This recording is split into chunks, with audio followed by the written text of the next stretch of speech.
If you guys haven't heard of a powwow is basically like a large gathering where lots of people all over come together and we celebrate through song and dance. And it's healing because like when I'm dancing and the drums are singing, you can feel the power, you can feel the energy, you can feel it.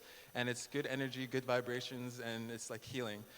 And to dance is to pray, and to pray is to heal. So with that being said, in the men's categories, there's four different categories. There's men's traditional, which is the oldest.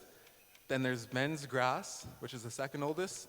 Then there's men's chicken, which is the third oldest. And then there's men's fancy, which is my style, and it's the most contemporary.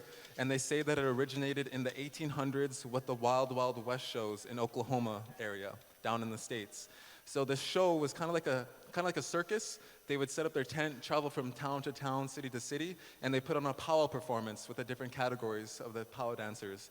And they noticed that their audience was kind of declining, and they thought, how can we like bring in more audience? How can we generate more revenue? So then they thought of the men's fancy bustle. So the men's traditional, they only have one bustle around their waist. The men's grass, they have no bustles at all. The men's chicken have a little bustle around their waist. So men's fancy, they're like, how about throw a second bustle on? So I have a bustle around my waist, as well as on my shoulders.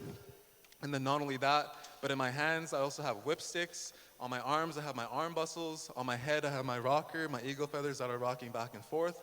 I have long ribbon, and I have long leggings on my legs as well. So everything is moving. My whole body is moving.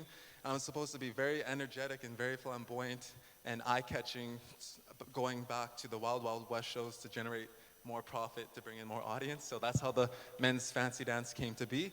And I am going to hand off the mic or put the mic down or something, and I will showcase the men's fancy bustle. Don't blink, because you might miss it.